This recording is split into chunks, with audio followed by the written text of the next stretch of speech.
Really need to make sure that we keep each other safe. Passengers need to stay 2 metres apart.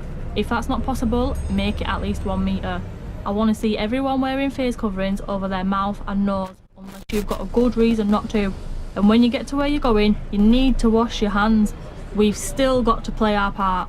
Stay alert, control the virus, save lives. The masjid is a centre of spirituality, education and a social hub for the community. In the times of the Blessed Prophet, peace and blessings be upon him, the masjid lay at the heart of society and was not just a place of sanctuary and prayer, but also a thriving educational institution. Prophet Muhammad, peace be upon him, is reported to have said, "Whoever builds a masjid for Allah, be it large or small, Allah will build for him a house in paradise." Sunnah al-Tirmidhi. The role of the masjid has always been instrumental in the educational, social and moral uplifting of the Muslim community. Please donate by visiting childrenofadam.net or call us on 0300 321 0032. Do you own a restaurant or takeaway? Cater Fair is an expert supplier of new and used commercial catering equipment. Visit caterfair.co.uk for quality equipment on sale at the lowest prices, or call us on 01733 310 115 or visit us at 11 Royce Road, Fengate, Peterborough. What have you missed the most about eating out? Going out with friends and family for a quick bite? Trying somewhere new or returning to a local favourite? Someone else doing the cooking for once? Not doing the washing up? With Eat Out to Help Out, get up to £10 off per person every Monday to Wednesday throughout August. Enjoy the moments you've missed the most, and let's enjoy restaurants again safely. Visit gov.uk/eat out to find participating restaurants near you. ST Complete Care provides a high quality of care and support to vulnerable adults through comprehensive care packages which embodies all of our care options, such as sitting calls, assistance with appointments, personal and emergency care, assistance with medication, cleaning, meals and shopping, respite and training for family and friends. We specialise in caring for people with mental health conditions, dementia, Alzheimer's and other long-term conditions. Call us on 01733 303300. ST Complete Care, caring for you the way you want. الله لا إله إلا هو الحي القيوم لا تأخذه سنة ولا نوم له ما في السماوات وما في الأرض من ذا الذي يشفع عنده إلا بإذنه يعلم ما بين أيديهم وما خلفهم ولا يحيطون بشيء من علمه إلا بما شاء وسع كرسيه السماوات والأرض ولا يؤوده حفظهما وهو العلي العظيم. الله لا إله إلا هو الحي القيوم لا تأخذه سنة ولا نوم له ما في السماوات وما في الأرض من ذا الذي يشفع عنده إلا بإذنه يعلم ما بين أيديهم وما خلفهم ولا يحيطون بشيء من علمه إلا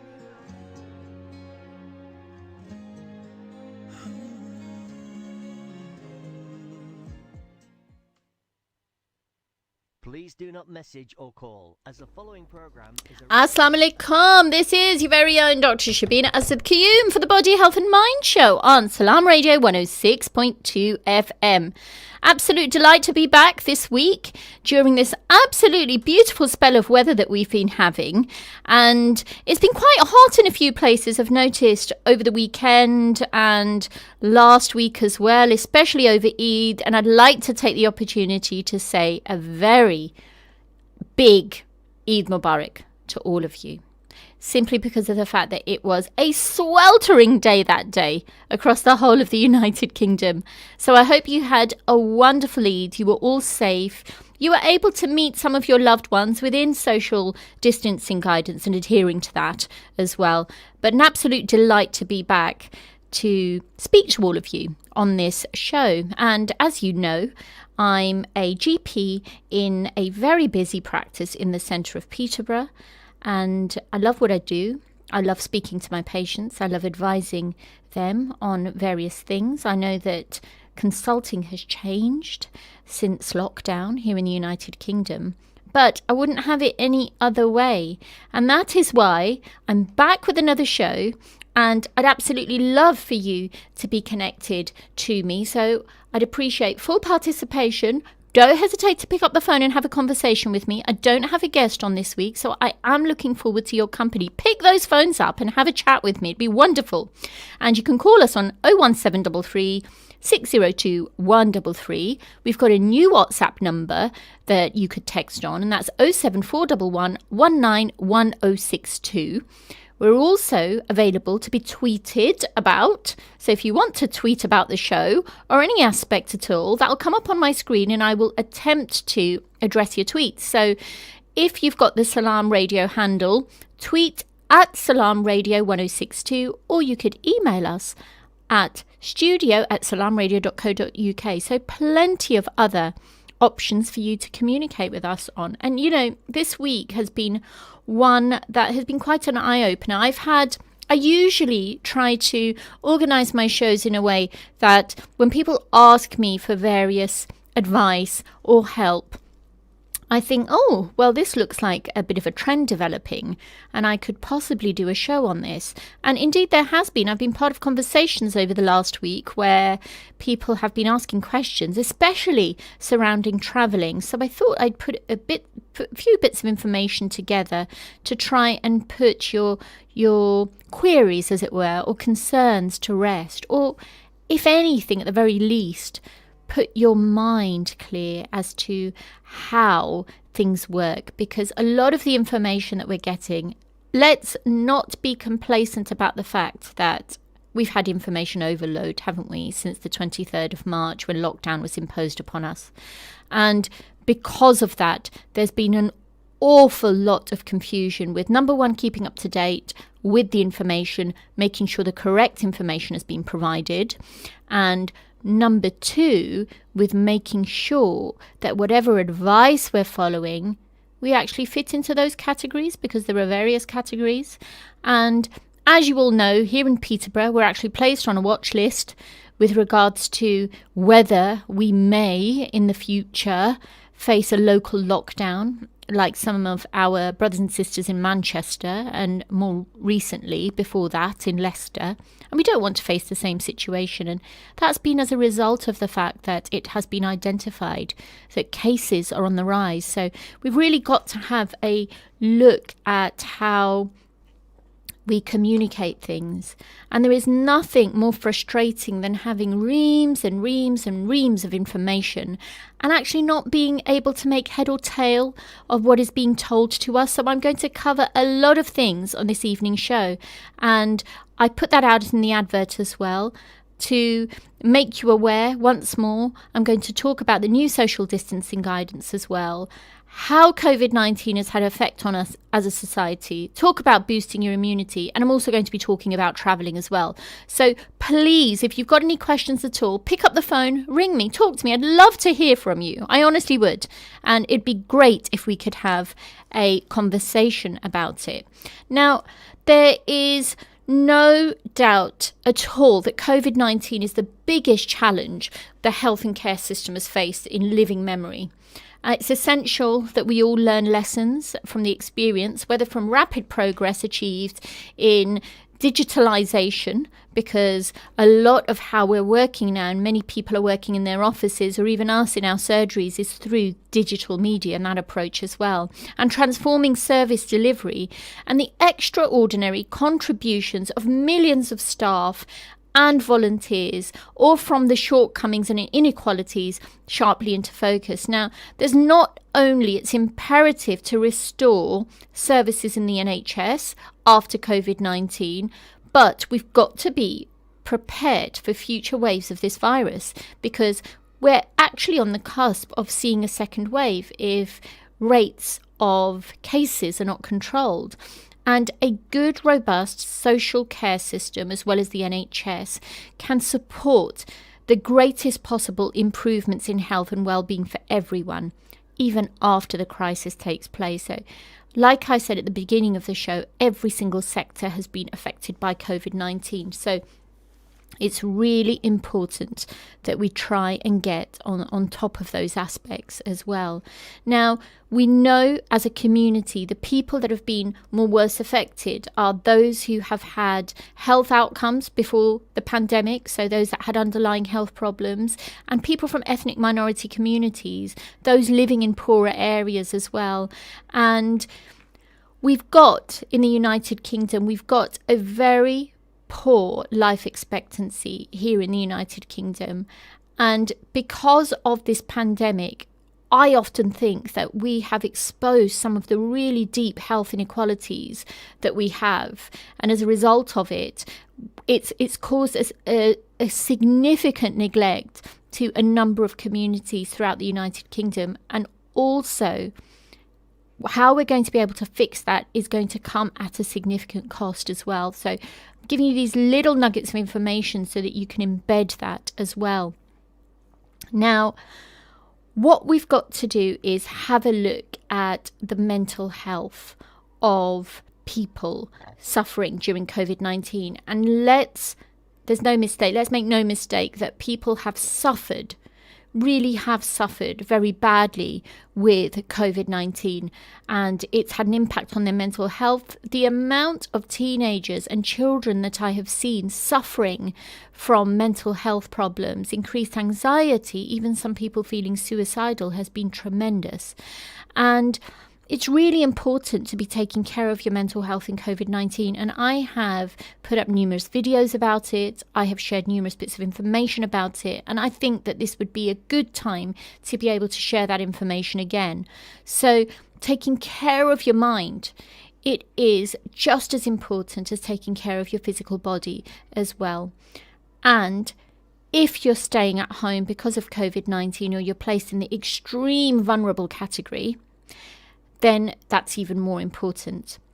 Obviously, there are many people that might feel worried or anxious about their finances, their health, or those that are close to them.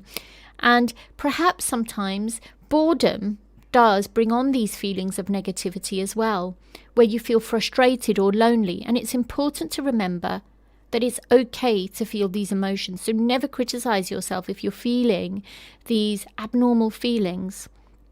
And for most of the people that are suffering from this, these feelings are going to pass. And staying at home might be difficult, but you're helping to protect yourself and others by doing it. So always make sure that you remember that as the basis of anything that you do. And there are things that you can do to help you keep on top of your mental well-being and cope with how you may feel if you're staying at home. If you find that over 2 weeks continuously you are feeling so low that none of the measures that you are trying to help yourself, make sure you get further support if you feel you need it.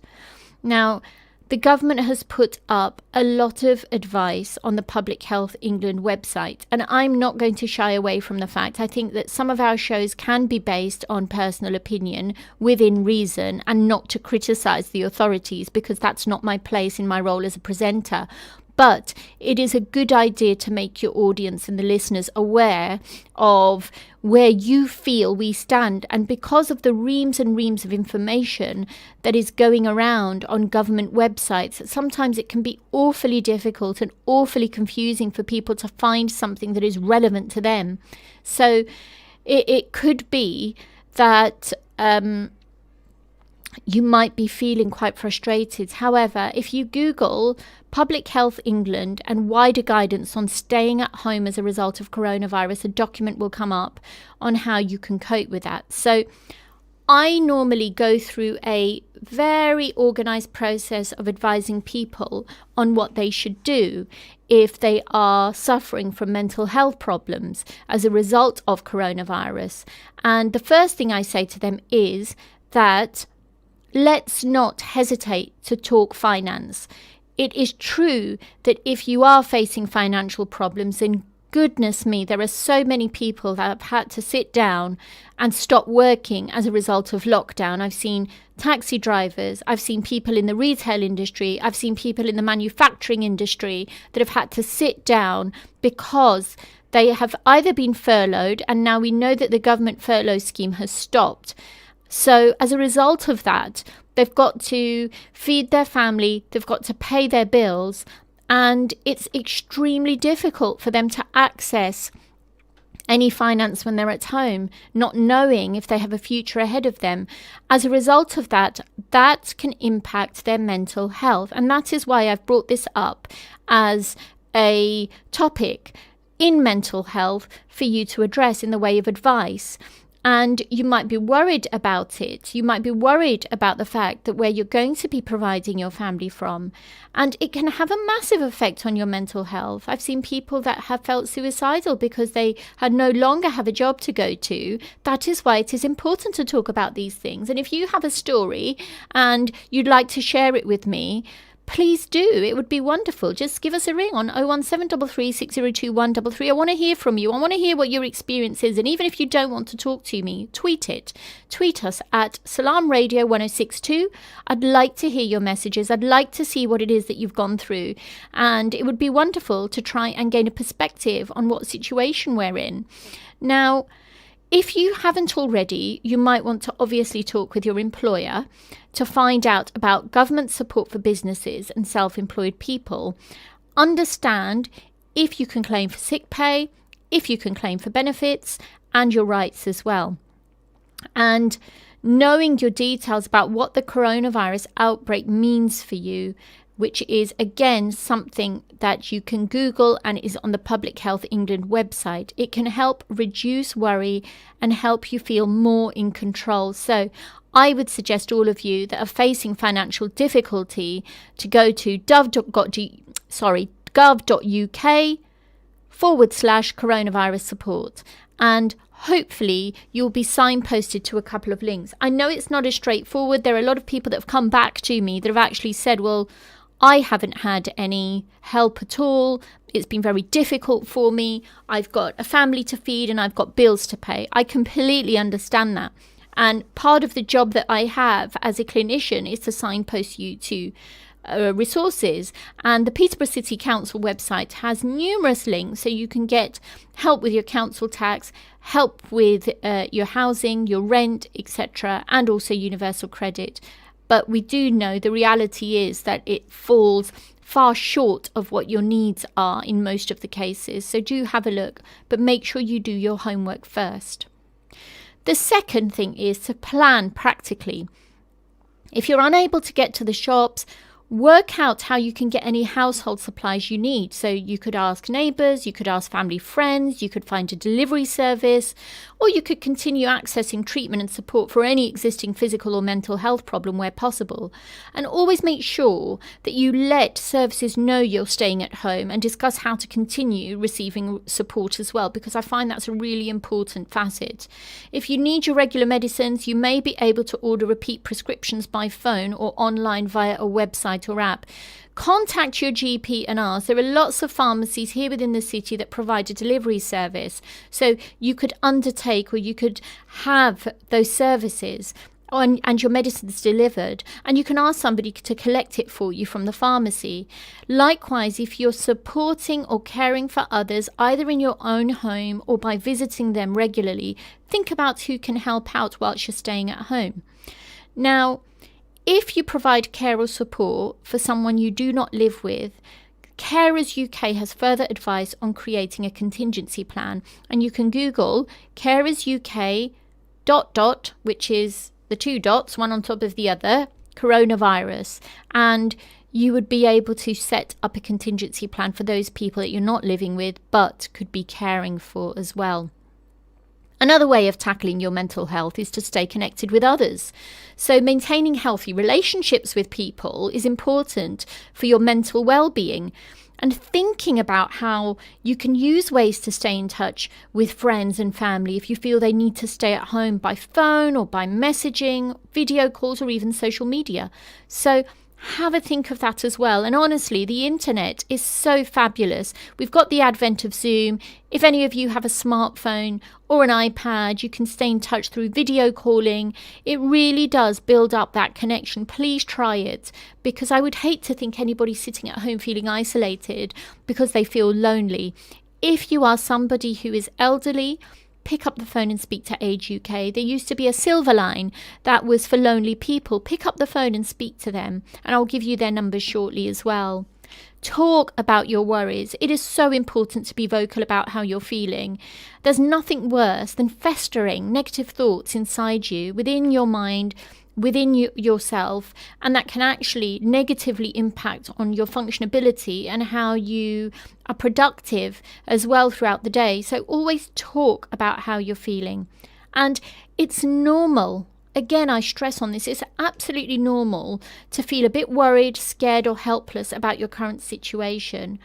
And it's okay to share your concerns with others that you trust, and doing so may help them too. And if you can't speak to someone you know, or by doing so if it hasn't helped, there are lots of helplines. So the other thing I'd like you to note down is Google, again, NHS-recommended helplines, and you will get a full list of helplines that you can ring up and not feel isolated as a result of as well. The fifth thing I'd like to tell you about with regards to improving your mental health and emotional well-being during the lockdown period is look after your body. Look after your body, because our physical health has a big impact on how we feel. At times, especially when we've had more than 6 months, nearly 5 to 6 months of being subjected to lockdown.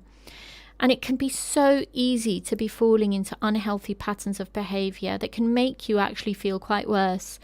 So try and eat healthy, try and eat well-balanced meals, drink enough water and exercise regularly. Avoid smoking, drugs, or drinking too much alcohol. And if you're staying at home, you could try exercising indoors, as there's lots of free online classes. And there are some 10-minute home workouts that are easily, I'm getting tongue twisted today, easily accessible on the internet. So if you Google NHS, try a 10-minute home workout, you will be able to find the workouts, and it's good for you. A lot of exercises can also be done while you're sitting on a chair, so it doesn't essentially mean that you have to get up and be performing these exercises as well. Also, apart from the fact that you could be feeling the way you are for a reason, don't stay glued to the news.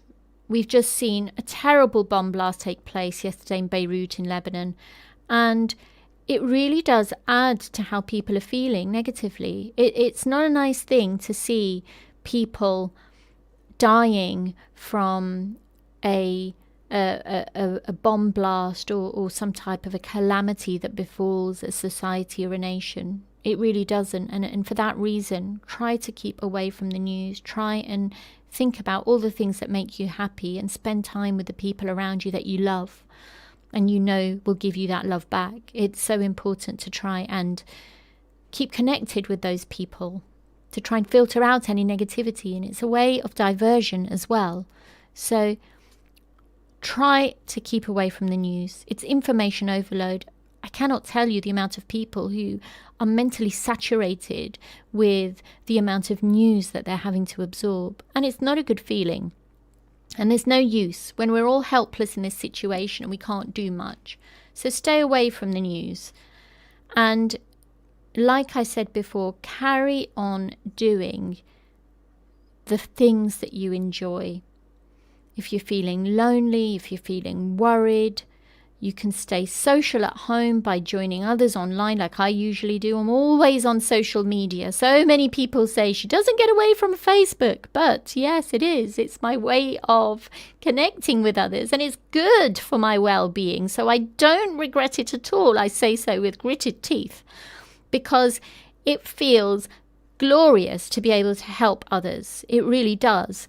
And when you see people benefiting from your advice. I can't tell you the level of gratification that an individual feels that by knowledge that you're imparting to them and they're able to take on board. So do that. Make your own little YouTube channel for advice if you think you've got an expertise in an area. And you don't have to make it accessible to the public. You can share it with families and friends. You can make little YouTube videos of your children to see what they're doing, and you could share that with family and friends. So there are ways that you could become social. Take time to relax as well. And it's very important to try and take into perspective your own life and see how you are affected by it. So don't allow pent-up feelings of anxiety to get on top of you. And there is another article that is known as mindful breathing. So if you Google mindful breathing, you will come across some videos that will take you through mindfulness and how to take some deep breaths and exercises as well. So what I'm going to do is see how many of you, and if you have joined now, it's the Body, Health and Mind Show with your very own Dr. Shabina Asad-Qiyum, and I'm covering all things COVID-19 because, goodness me, have we had an information overload. People aren't aware of the current social distancing guidance that much, and there's a lot of confusion. Let's admit it, there is so much confusion. I mean, if you go to the Public Health England website, and that's exactly what I did to try and prepare for this show, to try and piece out pointers of information, it was incredibly difficult. And I'll be open about it because as a public broadcaster, if I cannot articulate the feelings that are reflective of the population, because I've had this complaint from many residents that I know, then there's no use in us being a broadcaster. If you go to the Public Health England website, for example, and want to just find countries that you don't have to quarantine from due to COVID-19, it is a mission trying to find that list, because you will have messages from the Foreign Office. You will have lots of information, reams and paragraph of information about COVID-19 and how your symptoms are and what you need to be doing and how you prepare yourself and whether you should plan or not to go on a holiday abroad. It is extremely difficult, and as a result of that, you lose the, I would say, absorbability or the will to try and find what it is that you want in the way of information. So it's so important that we have concise information that is to the point. And when it's to the point, you are able to understand it and follow it better. So people don't need the social distancing guidance that was issued on the 23rd of March. That guidance needs to come away, and a new set of guidance needs to be published. And this is where you can probably hear the frustration in my voice as a result of it. This is where the frustration lies. And when people don't understand the reams and reams of information and they're unable to extract it, it's very difficult for them to follow it. And when they don't follow it, ultimately, you're increasing their risk. And when you increase their risk, you increase the rates of infection, which is why Peterborough is on the watch list, because we have far too much information and multiple portals of information being thrown at us. So we just need one concise piece of information. The other thing I'd just like to say over here, and this is not to discredit any of the local authorities, especially here in Peterborough, where we know the officers, especially our wonderful Director of Public Health, Dr. Liz Robin, who has worked extremely hard in trying to issue messages of support to people in different languages, for example, in Urdu and in languages from Eastern Europe as well, Polish, Russian, to try and get those effective messages out. So it is extremely important that we adhere to the social distancing guidance. What I'm going to do after the break is going to give you a bit of advice again on boosting your immunity and how we can prepare for travelling. It's the summer holidays. The children want to enjoy themselves, but obviously we are limited by our movement. So what can you do? That and more after the break with your one and only Dr. Shabina Asad Qayyum. See you soon. Stay tuned to Salam Radio after this short ad break. Did you know that over 361,000 children die every year due to lack of clean water? Clean water is not a luxury, but a basic human right. UKIM is working to end their suffering by providing clean and safe water. This Ramadan, make a difference. Provide clean and safe water with UKIM. For donations, call now or visit ukim.org. I've been a nurse for 12 years now. This year I've been the toughest. Thanks for the claps, the rainbows, the love. There's one more thing that I will love you to do, and that is to look after your health. I've seen how patients carrying extra weight were hit harder by COVID-19. That was tough. So we put together NHS support to help you to lose weight. You will find it all at nhs.uk/betterhealth. Come on, let's do this. Where can you get high quality and low prices? Amar Food Store and Halal Meat in Lincoln Road, Triangle is the place to go. Pay us a visit and take advantage of our special offers and great range of products on groceries, vegetables, fruits and halal meat. Also send money to Pakistan absolutely free. We have all top brands at special offers, offer free customer parking and provide a free local delivery service. Amar Food Store and Halal Meat, 613B Lincoln Road, Peterborough. Call us on 01733 687 374. High in quality, low in prices. As shops open up again, how do we all stay safe? Fontaine runs a craft store. We've made the shop COVID safe. If you can't keep 2 meters apart, make sure it's 1 meter with extra precautions. Know the number of customers allowed in at any one time. Use the hand sanitizer at the entrance and use contactless payments. I'm loving serving customers again, but please, to keep us open, we've all got to keep to the guidelines. Stay alert. Control the virus. Save lives. Do you own a restaurant or takeaway? Cater Fair is an expert supplier of new and used commercial catering equipment. Visit caterfair.co.uk for quality equipment on sale at the lowest prices, or call us on 01733 310 115 or visit us at 11 Royce Road, Fengate, Peterborough.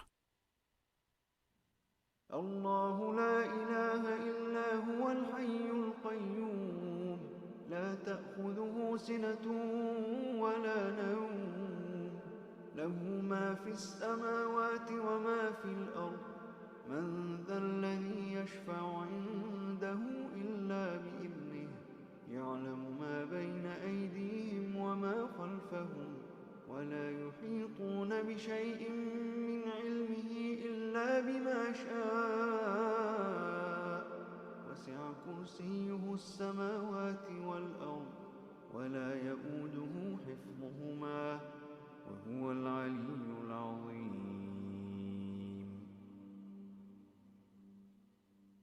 الله لا إله إلا هو الحي القيوم لا تأخذه سنة ولا نوم له ما في السماوات وما في الأرض من ذا الذي يشفع عنده إلا بإذنه يعلم ما بين أيديهم وما خلفهم ولا يحيطون بشيء من علمه إلا بما شاء. Assalamu alaikum and welcome back to the Body Health and Mind Show on Salam Radio 106.2 FM on this beautiful, beautiful evening here in Peterborough. I am your show host, Dr. Shabina Asad Qayyum. I'm a local GP who works in a very busy inner city practice here in Peterborough. And I'm delighted that you can join me. But there's no excitement, guys. Come on. It'd be wonderful to have some tweets, or just give me a call. Tell me how you've been spending lockdown on 01733602133. Don't be shy. It'd be great. You all contact me on my inbox messages asking for advice. So it'd be great for you to chat to me a little bit. Tell me what your concerns are about the lockdown period. What difficulties have you faced? I want to hear it, because if we don't hear and we don't promote it on this platform of radio, then people won't know. People won't know how to help or how to advise. And then it's a direction. It's a step in the right direction. So do get those messages through to us. We are waiting for you. Now, before the break, I was talking a little bit about your mental health and how COVID-19 has left us as well, statistically.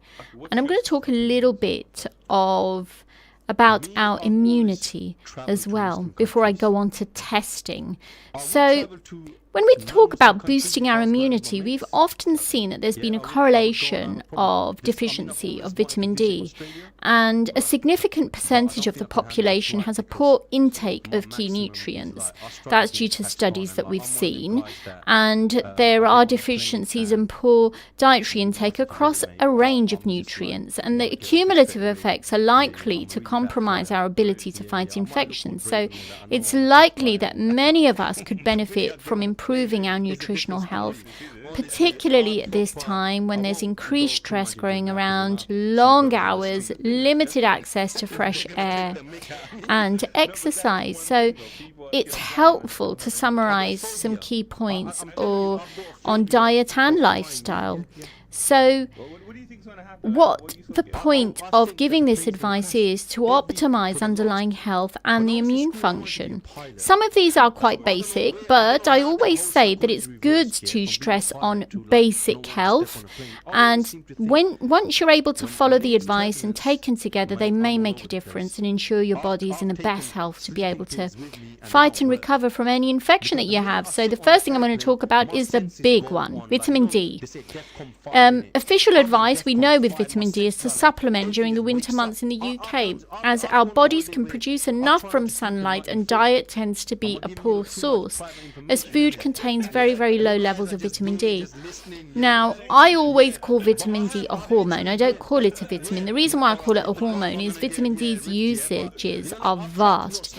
It acts on nearly every single cell of the body, and it's an immune regulator. Being deficient in it can put you more at risk. And there was a recent study that was a meta-analysis, and it showed that vitamin D protected against what we call acute respiratory tract infections as well. And that is an article that was cited in the BMJ, which is the British Medical Journal. So it was a meta-analysis. And everyone at this time, I say, should be supplementing with vitamin D. And what's the dose? The dose should be about 1,000 units per day, depending upon your own level. And long-term supplements also need vitamin A and vitamin K2 as factors for vitamin D to work effectively in the body. Now, vitamin D function can also, it is very, very important that you find out how much your vitamin D levels are, because it can also decrease your vitamin A as well in your body, which is also important for your immune function. So intake of vitamin A rich foods is important, and supplementing your vitamin D as well. So that can be found in eggs, cheese, liver, oily fish, cod liver oil. And vitamin A plays a significant role in your immune system in a number of ways, such as the production of those cells that fight viral infections, antibodies, and something known as cytokine expression as well, which can help with the healing process and recovery from illness too. Zinc is also important for immune function, and everyone we test is either deficient or has just under normal levels. And zinc deficiency leads to your immune system dysfunction, and it increases your risk to infectious diseases. And the requirements tend to increase as you get older. So a short-term course of 15 milligrams, which is zinc picolinate, is likely to be beneficial for most people. And in the long term, it's not really a good idea to supplement with minerals without professional supervision, as high doses of zinc can also make sure that your copper and your iron go down. And we all know how many ladies are deficient in iron. And zinc is also best taken with any protein foods to improve the absorption and away from carbohydrates and fat. So you can have zinc with, say, a chicken salad, that's perfect, or some boiled eggs as well. And if you're showing symptoms, you may benefit from taking a higher dose, as evidence suggests that if you take a large amount of zinc, it can prevent viruses from multiplying when they're in your body as well. So 50 milligrams to 100 milligrams daily for 2 weeks, as long as symptoms persist, would be considered to be beneficial as well. So it shouldn't be continued in the long term. Vitamin C. Let's talk about vitamin C, because I like vitamin C. And there's evidence to support that its use, with studies showing reduced incidence of pneumonia in people that have vitamin C supplementations regularly. So 500 milligrams to 1 gram of vitamin C daily during viral outbreaks is something that you should all be doing. And that is the 2 things that I say to people when they ask me, oh, we've got the coronavirus. How do we get over it? And the 2 things I advise them is vitamin D and vitamin C. And now I'm telling you about zinc. So I hope that you've taken all of that on board as well. Fruit and vegetable intakes. Oh my God, who doesn't love fruit? I absolutely love fruit. I could live on fruit without living on anything else at all. And I absolutely adore and love fruit. So the Mediterranean diet, with a good intake of vegetables, fish, lean meat, nuts, beans, olive oil and whole grains, is the diet that is most associated with good health. So a lot of my listeners, one of you go to Turkey and you have those lovely rich salads that are so colourful and dripping with olive oil, that's your Mediterranean diet. Again, they use a lot of vegetables, olive oil, nuts, pine nuts in their diet, which is so good for health, that I cannot stress on you more. And it's wonderful because they look healthy as well, the people that reside in the Mediterranean areas. So that's one of the things that should be looked into. People ask me a little bit about probiotic foods, and I do think that probiotics have a significant role to play, because 70% of immune function resides in the gut, and a healthy digestion is important for a healthy immune system. And it's very important to aim to eat probiotic foods to produce the good bacteria, and include foods including plain live yogurt, kefir, sauerkraut, fermented soya. And vegetarians usually need to supplement with B12, iodine, omega-3, and often zinc and iron. And we've spoken about stress, and I think that stress is one of those things that can really impact on your immune system. In fact, I see people that come out with cold sores when they're stressed, so there is really no point stressing about things. And obviously sleep as well. I cannot underestimate the importance of having a good sleep. So it impacts your immune function. And if you don't have a good quality sleep, you can be rest assured that your risk of contracting any illness, let alone coronavirus, is also increased too. So please think about falling asleep on time. And back in university, people never used to really believe me when I said to them, oh, I go to sleep at 10 o'clock in the morning and I wake up, I get my full 8 hours of sleep. And they never used to believe me. And I do. I think that it's so important that we go to, I don't now, but at that time, I always used to sleep. And I can never remember falling unwell when I was a student, because I would always make sure that I was getting enough sleep. I was never one of those students that would study throughout the night. I would make sure I'm getting enough sleep, because I knew that when I woke up in the morning, I needed to feel fresh and energetic, and that all depending on the sleep that I got. And there's nothing worse than waking up feeling grumpy and in a grotty mood when you have a horrible sleep. So it is very, very important. So that's something that I'd like to talk to you about as well. So make sure that you're sleeping. Now, locally, let's talk testing. And I really would love to talk about this. I'd like to get my teeth into this. Let me give you some information about the local mobile testing sites that we've got here in Peterborough. So 2 mobile testing units are in place in Peterborough, and that has been announced this week by Peterborough City Council. We have been actively asked and advised to advertise this and to make sure that people know about this. GP surgeries are being asked to communicate this. Counsellors are being asked to communicate this. And indeed, as a medic, I'm communicating this to you. So as well as the showground, we also have 2 mobile testing units in Peterborough to make it easy for people to get tested if they've got coronavirus symptoms. So if they have coronavirus symptoms, it's not just for a walk-in. Although my personal opinion has great reservations on the fact that the more you test, the more you're keeping numbers down. But unfortunately, we're in an era where we are led to follow the rules of the government. So unless the government tells us that we can have mass testing, we can't. And that's something that I fundamentally disagree with, because it hampers keeping rates down of infection. But hey-ho, this is where we are. And this is why I've got to tell you that about these mobile testing units. So if you have any symptoms at all, tests can be carried out at the Dogsthorpe Community Centre from Tuesdays and Saturdays, as well as Gladstone Park Community Centre on Wednesdays, Sundays. And slots are available between 10 a.m. and 3 p.m. If you've got symptoms, you can just walk in and ask for a test, or you can book online on the NHS website, or you can phone 119. People who have symptoms are being urged to get tested. So symptoms are, again, I'm going to stress on them. I think I've used the symptoms word 1 million times since lockdown started. But if you've got symptoms of a high temperature, a new or continuous cough, and a loss or change to your sense of smell or taste, which has changed since the 23rd of March, may I make you aware, then please do go to these mobile testing units. So the address at the Dogsthorpe Centre is the Dogsthorpe Community Centre on Poplar Avenue, Peterborough, PE14QF, or you can walk into Gladstone Park Community Centre on Burgess Boulevard, Peterborough, PE12AN.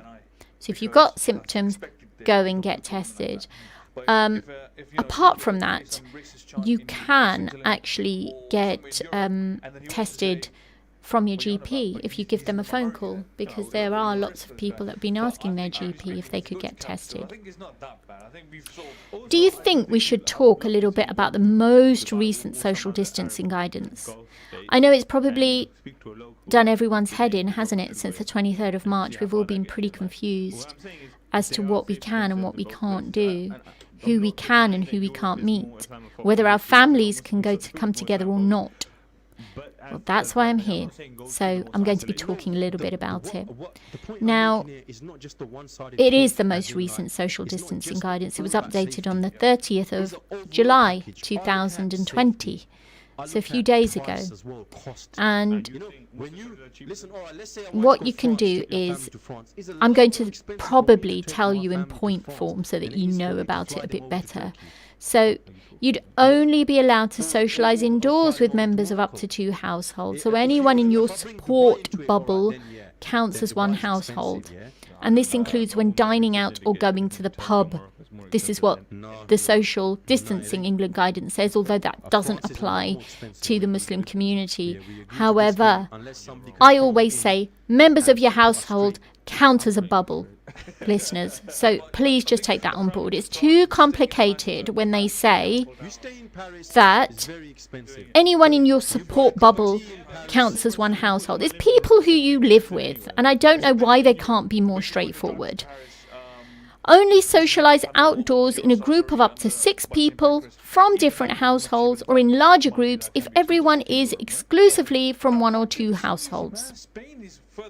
Make of that what you will, but in my interpretation, it is that you can socialise in groups that should have no more than 6 people, or you can actually have large groups. So if you've got 10 people living in your house and the other have 10 people living in their house, you can certainly socialise with each other, which actually goes against the first point. So you obviously know where I'm coming from when I say that this is not just confusing, it's very confusing indeed. Only visit businesses and venues in groups of up to 2 households. So anyone in your house, which is a number of 6, counts as one household, or with a group of 6 people from different households if you are outdoors. So from various families, one person can come together and you can merge together. However, the question does need to be asked, what if these people are not coronavirus clear, or they're symptomatic, or they are asymptomatic carriers of the coronavirus? Then what do you do? Do not, it says limit the number of people you see socially, especially over short periods of time, to keep you and them safe and save lives. The more people you have interactions with, the more chances we give the virus to spread. Okay? Then why have the first 2 points? Only stay overnight away from your home in groups of up to 2 households. Anyone in your support bubble counts as one household. Well, let's just say 6 people within your house that you live with, including you, making up the number 6, is your support bubble, really.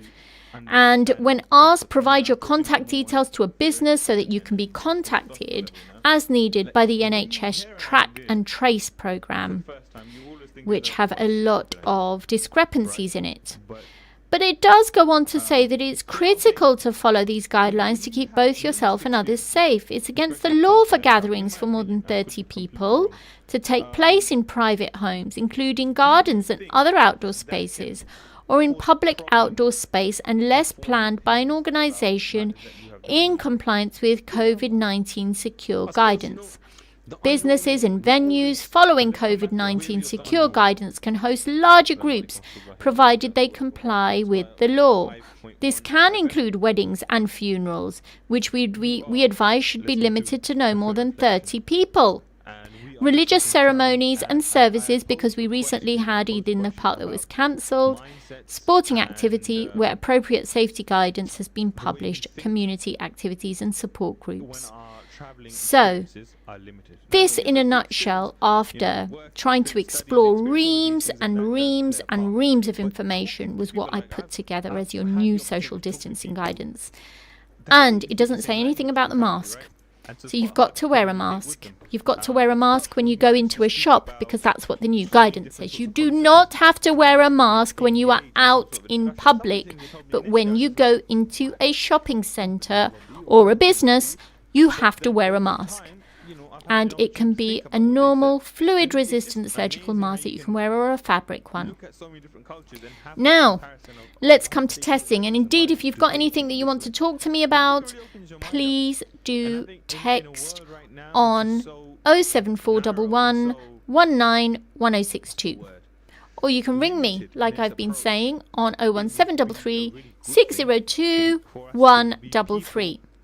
Now, I have had many calls from people to say, Dr. Shabina, we want to go abroad, we want to go to Pakistan, or we want to go to Africa. We have a lot of people that are resident, whose families are resident in Africa. And sometimes when an emergency befalls you, you can't not go, especially there are lots of people who have elderly parents in Pakistan or in Kenya who have to go. And what is being asked of them, depending upon what airline carrier you're on, is that they want a certificate to say that they are free from COVID-19. And a lot of aircraft carriers are also requesting that the certificate is within 96 hours of the individual flight. So, essentially, that sort of means 4 days before you fly, you should have a valid certificate. Now, I've been asked this numerous times, what should I do if I don't have symptoms? As you know, here within Peterborough, we are not testing anybody that doesn't have symptoms. There have been calls for mass testing to take place.